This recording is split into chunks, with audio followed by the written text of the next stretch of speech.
अस्य श्रीशनैश चरवज्रपञ्जर कवचस्य कश्यप ऋषिः अनुष्टुप् छन्दः श्रीशनैश्चर देवता श्रीशनैश्चर प्रीत्यर्थे जपे विनियोग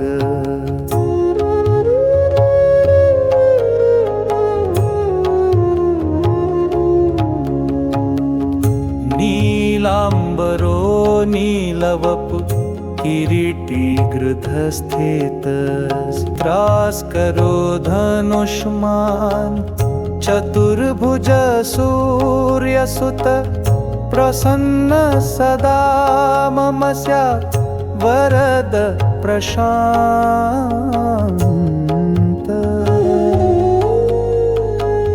शृणुध्वं ऋषय सर्वे शनिपीडाहरं महत् कवचं शनिराजस्य सौरिरिदमनुत्तमम् कवचं देवतावासं वज्रपञ्जरसंज्ञकं शनैश्चर प्रीतिकरं सर्वसौभाग्यदायकम् ॐ श्रीशनैश्चर पातु भालं मे सूर्यनन्दनः नेत्रे छायात्मज पातु पातु कर्णोऽयमानुजः नासां वैवस्वत पातु मुखं मे भास्करः सदा स्निग्धकण्ठश्च मे कण्ठं भुजौ पातु महाभुजः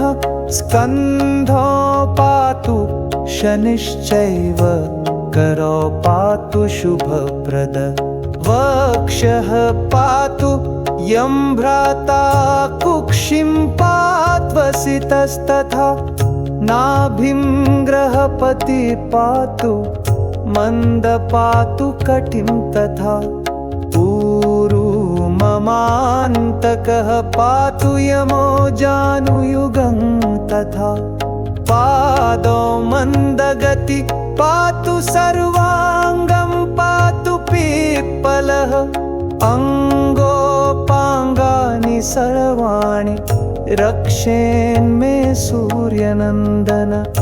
इत्येतत् कवचं दिव्यं पठेत् सूर्यसुतस्य यः न तस्य जायते पीडा प्रीतो भवति सूर्यजः